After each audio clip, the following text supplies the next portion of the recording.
ወደ ቤት ወስዳችሁ ተግባራዊ እንድታደርጉት ነው። በእርግጥ ጥቂት የማትባሉ ሰዎች የምናገረውን ተግባራዊ ልታደርጉ ትችላላችሁ። ነገር ግን አብዛኞቻችሁ ይሄንን ተግባራዊ አታደርጉም። በዚህ ምክንያት ድነት ርቆናል። በዚህ ምክንያት ፈውስ ናፍቆናል። በዚህ ምክንያት የእግዚአብሔር እጅ ከኛ ርቋል። ስለዚህ እዚህ ቦታ የመጣችሁ መዳን መፈወስ የምትፈልጉ ከዚህም ሄዳችሁ ይሄንን ተግባራዊ አድርጋችሁ መፈወስ ትችላላችሁ። በመጀመሪያ የምነግራችሁ ለመዳን 5 ነገር ያስፈልጋችኋል። ስንት ነገር ያስፈልጋችኋል? 5 ነገር። መዳን መፈወስ የምትፈልጉ ሰዎች ካላችሁ አስቀድማችሁ ንስሐ ግቡ። ምን አድርጉ አልኳችሁ? ንስሐ ግቡ። አንድ ሰው ንስሐ ከገባ በነፍሱ ይድናል፣ በነፍሱ ይፈወሳል፣ ከእግዚአብሔር ጋር ይታረቃል። ንስሐ የገባ ሰው አስቀድሞ የሚድነው በነፍሱ ነው። በነፍሱ ደግሞ ከዳነ በስጋው መዳን እጅግ በጣም ቀላል ነው። ብዙዎቻችን መዳን የምንፈልገው በስጋችን ነው። ለነፍሳችን ጊዜና ሰዓት የለንም። መዳን መፈወስ የምትፈልጉ ሰዎች ካላችሁ አስቀድማችሁ ንስሐ ግቡ። ቅዱስ ሉቃስ በሉቃስ ወንጌል በምዕራፍ 15 ቁጥር 10 ላይ ንስሐ በሚገባ በአንድ ኃጢአተኛ በእግዚአብሔር መላእክት ፊት ደስታ ይሆናል ይላል።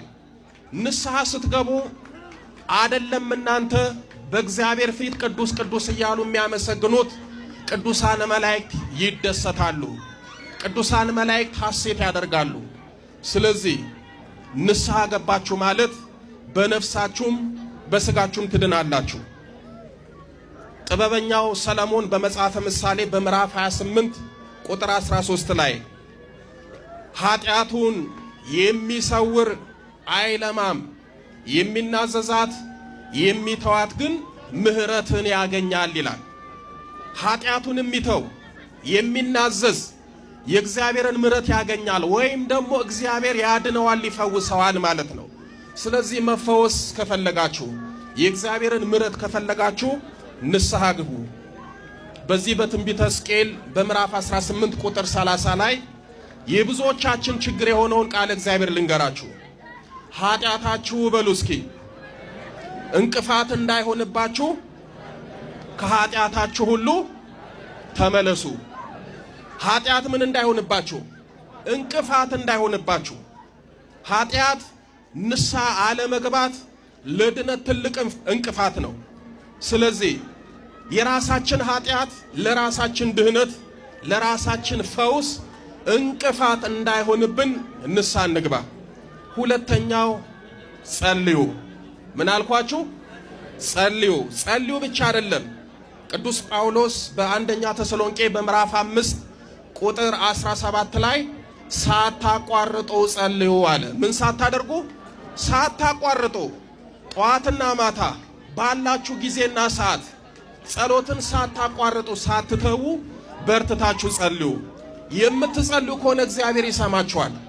የምትጸልዩ ከሆነ ክፉ መንፈስ ይርቃችኋል። የምትጸልዩ ከሆነ መንፈስ ቅዱስ ይቀርባችኋል። የምትጸልዩ ከሆነ እግዚአብሔር የምሕረት እጁን ይልክላችኋል። ስለዚህ ጸልዩ። ቅዱስ ማቴዎስ በምዕራፍ 26 ቁጥር 41 ላይ ወደ ፈተና እንዳትገቡ ትጉና ጸልዩ፣ መንፈስ ተዘጋጅቷል፣ ሥጋ ግን ደካማ ነው ይላል። ወደ ፈተና እንዳትገቡ ምን አድርጉና ጸልዩ? ጸልዩ ነው ወይስ ትጉና ጸልዩ? ትጉና ጸልዩ። ትጉና ጸልዩ ማለት ጠዋትና ማታ ለጸሎት ጊዜና ሰዓት ሰጥተን ለአምልኮት ጊዜ አመቻችተን ሳናቋርጥ በትጋት መጸለይ ነው። ጸልዩ አይደለም የተባልነው፣ ትጉና ጸልዩ። ችግሩ ደግሞ ተክተን እንዳንጸልይ ራሱ እዛው ላይ ይናገራል። ሥጋ ደካማ ነው፣ መንፈሳችን ግን ለመጸለይ ይሻል ይፈልጋል።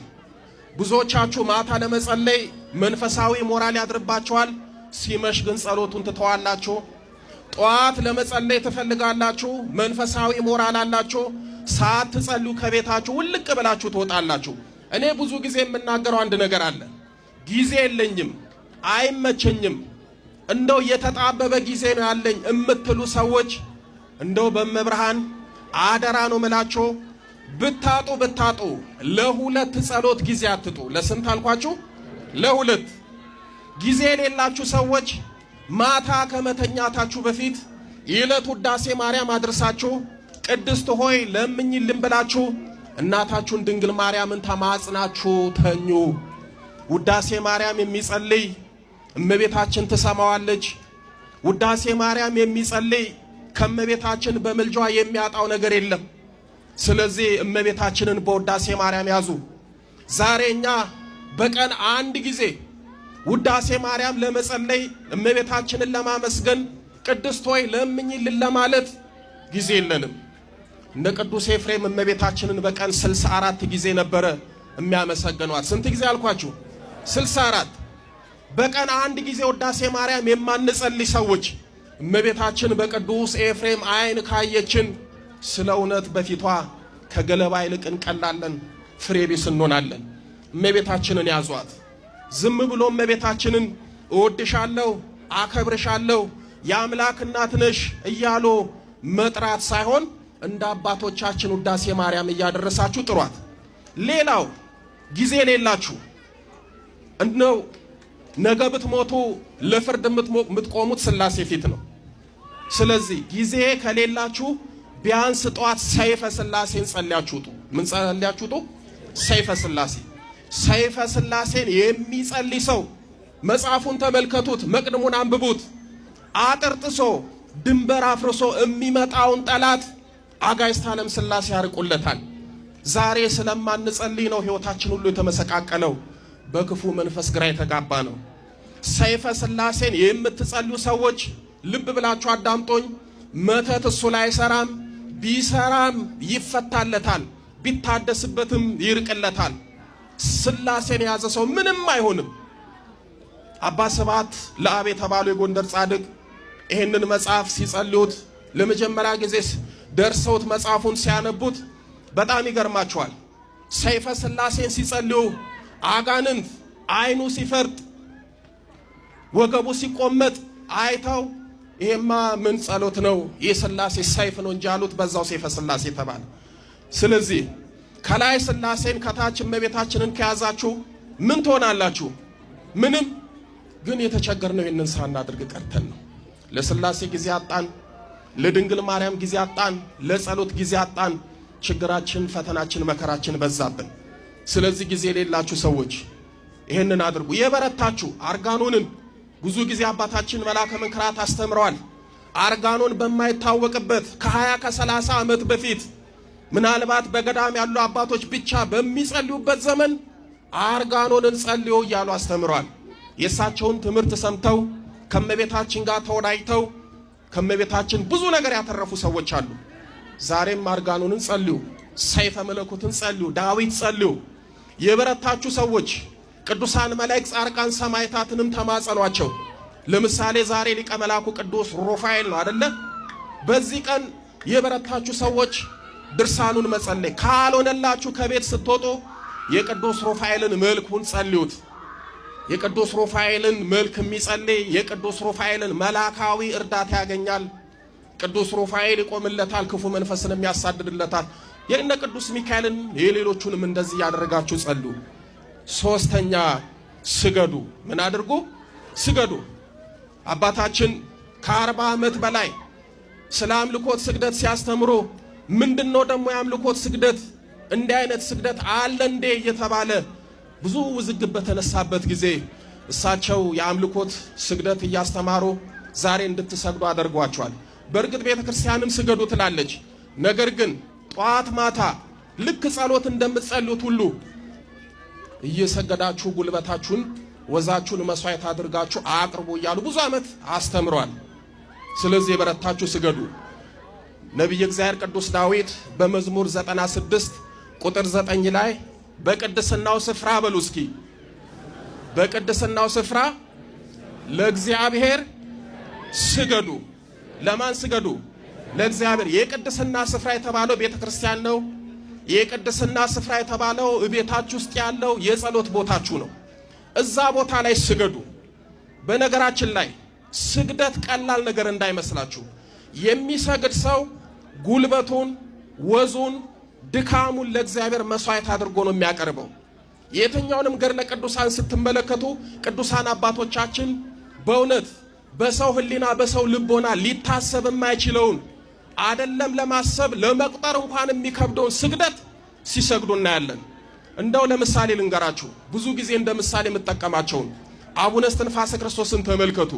ገድላቸውን ስትመለከቱ አቡነ እስትንፋሰ ክርስቶስ በየቀኑ 90,000 ይሰግዱ ነበር ይላል። ስንት ይሰግዱ ነበር?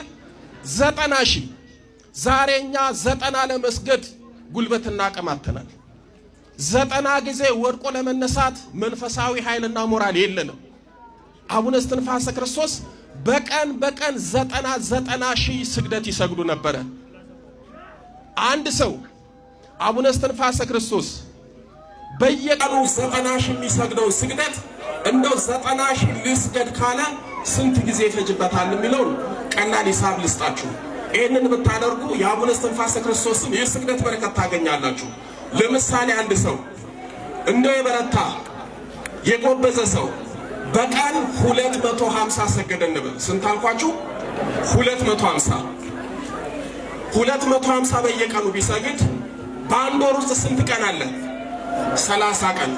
250 ሲባዛ በ30 ስንት ይመጣል? ስልክ አላችሁ፣ እዛ ላይ ማየት ትችላላችሁ። 7500 ይመጣል። ስለዚህ በየቀኑ 250 የምትሰግዱ ከሆነ በየቀኑ 250 ጊዜ ሰግዳችሁ አጋንንትን የምትቀጠቅጡ ከሆነ በአንድ ወር ውስጥ 7500 ጊዜ ትሰግዳላችሁ። በአንድ ዓመት ውስጥ ስንት ወር አለ? ስንት ወር አለ? 12። 7500 ሲባዛ በ12 90,000 ይመጣል። አሁን እናንተ 90,000 ልስገድ ብትሉ ስንት ዓመት ይፈጅባችኋል? አንድ ዓመት። እኛ 90,000 ለመስገድ አንድ ዓመት ይፈጅብናል። አቡነ እስትንፋሰ ክርስቶስ 90,000 ለመስገድ ስንት ቀን ይፈጅባቸዋል? አንድ። አያችሁ አይደል ልዩነታችንን? አያችሁ አይደል ባዶነታችንን? ስለዚህ በቅድስናው ስፍራ እንደ አቅማችሁ ስገዱ። አራተኛው ብዙ ጊዜ የሚናገሩት እሳቸው አሉ፣ ቀጥቅጡ ይላሉ። በመቁጠሪያ ቀጥቅጡ። አሁን ምን አይነት ትምህርት እንደመጣ አላቅም። የኛ የምንላቸው ትልልቅ ቦታ ላይ ያሉት እንዴት አድርጎ መቁጠሪያን እንደጠሉት አላውቅም። እስኪ የትኛውንም ገድለ ቅዱሳን ተመልከቱ፣ የቅዱሳንንም ስዕል ተመልከቱ። ብዙ ቅዱሳኖች በአንድ እጃቸው መስቀል፣ በአንድ እጃቸው መቁጠሪያ፣ ወይም በአንድ እጃቸው ወንጌል፣ ወይም ደግሞ በአንድ እጃቸው መቁጠሪያ ይዘው ታያላችሁ። በዛ አንድም እግዚኦታውን እያደረሱ እግዚአብሔርን ያመሰግኑበታል፣ አንድም ደግሞ ሰውነታቸውን ቸብ ቸብ እያደረጉ የክርስቶስን ሕማም ስቃይ እያሰቡ ክፉ መንፈስን ይቀጠቅጡበታል። እኔ ብዙ ጊዜ እላችኋለሁ እንደሚሉትን አትስሙ። መቁጠሪያ አያስፈልግም፣ አትቀጥቅጡ። እሺ አትቀጥቅጡ፣ ተውት። ግን እንደው ቢያንስ በመቁጠሪያ የክርስቶስን ሕማም ስቃይ እያሰባችሁ ራሳችሁን ብትገርፉ የክርስቶስን የሕማሙን በረከት ታገኛላችሁ። አታገኙ? ታገኛላችሁ። ተው ሌላ ይቅር፣ የክርስቶስን እንኳን ሕማም እያሰባችሁ እስኪ ራሳችሁን ግረፉ። ከዛ በኋላ የመንፈሱ ጉዳይ ራሱ መድኃኔዓለም ያውቃል። ብዙ ቅዱሳን የክርስቶስን ሕማም ስቃይ እያሰቡ ራሳቸውን በአቆጣሮ ይገርፉ ነበር ይላል። አቡነ መባጽዮን፣ አቡነ ተክለ ሐዋርያት የሚባሉ እነዚህ ሁለቱ ቅዱሳን አባቶቻችን ስለ ክርስቶስ ሕማምና ስቃይ ብለው ራሳቸውን በመቁጠሪያ አይደለም አንጥረኛ ቤት ሄደው የብረት ሰንሰለት አሰርተው ራሳቸውን ይገርፉ ነበር ይላል ገድሉ። ቅዱሳን አባቶቻችን በብረት ሰንሰለት ራሳቸውን ይገርፋሉ። የአሁኖቹ የኛ ደግሞ መቁጠሪያ አያስፈልግም አትቀጥቅጡ ይላሉ። ይሄ ትምህርት እንግዳ ትምህርት እኮ አይደለም። ራሳችሁን ቀጥቅጡ። ቅዱስ ጳውሎስ በሁለተኛ ቆሮንቶስ በምዕራፍ 12 ቁጥር 7 ላይ በመገለጥ ታላቅነት እንዳልታበይ የሥጋ ሞጋይ እርሱም የሚጎስመኝ የሰይጣን መልእክተኛ ተሰጠኛል። ምን የሚያደርገኛል? የሚጎስመኝ። ታዲያ የሚጎስማችሁን እናንተ በመቁጠሪያ አትጎስሙ? በመቁጠሪያ መጎሰም ኃጢአት ነው? ኃጢአት አይደለም። እንዲህ ያሉ ነው የምትጠቀሙበትን አጋንንትን ድል የምታረጉበትን ከሕይወታችሁ የምታርቁበትን መንፈሳዊ የጦር ዕቃ የሚያጥላሉት። እንዴት አይነት አለመታደል እንደሆነ አላውቅም። ስለዚህ መዳን የምትፈልጉ ሰዎች ቀጥቅጡ። ሌላው አምስተኛ ምነግራችሁ መዳን ከፈለጋችሁ የክርስቶስን ቅዱስ ሥጋውንና ክቡር ደሙን ተቀበሉ። ብዙ ጊዜ የሚናገሩት የሚያስተምሩት ይሄንን እያደረጋችሁ በነፍሳችሁ ዳኑ፣ ከዛ በሥጋም ትድናላችሁ፣ መንፈሱ ይጋለጣል፣ እናንተ እዛ ጨርሳችሁ ትመጣላችሁ። እዚህ ሲመጣ አገልግሎቱ ስራው ለሳቸውም ለኛም ይቀለናል። ቅዱስ ሥጋውን ክቡር ደሙን ተቀበሉ። ቤተ ክርስቲያንም አሰሮ ዝክርም ዘክሮ ድሆችንም ምርዶ የትኛውንም የጽድቅ ሥራ ስሩ። የዚህ ሁሉ የመንፈሳዊ በረከት ማሰሪያው ቅዱስ ሥጋውና ክቡር ደሙ ነው። ቅዱስ ዮሐንስ በዮሐንስ ወንጌል በምዕራፍ 6 ቁጥር 54 እስከ 56 ላይ ሥጋዬን የበላ ደሜን የጠጣ የዘላለም ሕይወት አለው ብሎ ጌታችን መድኃኒታችን ኢየሱስ ክርስቶስ ተናግሯል። ቁጥር 56 ላይ ሥጋዬን የበላ ደሜን የጠጣ እኔ በእርሱ እኖራለሁ እርሱ በእኔ ይኖራል ይላል። ሥጋው ደግሞ ስትቀበሉ ክርስቶስ በእናንተ ውስጥ ይኖራል፣ እናንተ ደግሞ በማን ውስጥ ትኖራላችሁ? በክርስቶስ ውስጥ። ክርስቶስ በእናንተ ውስጥ ካደረ፣ ጸጋ መለኮት እናንተ ውስጥ ካደረ ክፉ መንፈስን ያረቃል፣ ነፍሳችሁ ትድናለች፣ ዘላለማዊ ሕይወትን ትወርሳላችሁ። መዳን የምትፈልጉ ሰዎች ንስሐ ግቡ፣ ጸልዩ፣ ስገዱ፣ ቀጥቅጡ፣ ቅዱስ ቁርባን ተቀበሉ። ይሄንን ካደረጋችሁ በነፍሳችሁም በሥጋችሁም ትድናላችሁ፣ ትፈወሳላችሁ። እግዚአብሔር አምላካችን ፈውሱን፣ ድነቱን፣ ምሕረቱን ይላክልን። ሁላችሁም ድናችሁ ተፈውሳችሁ እግዚአብሔርን አመስግናችሁ አምላከ ቅዱስ ዮሐንስን አመስግናችሁ እመቤታችንን አመስግናችሁ ለመሄድ ያብቃችሁ። ወስብሐት ለእግዚአብሔር። ወደ ጸሎቱ እንሄዳለን።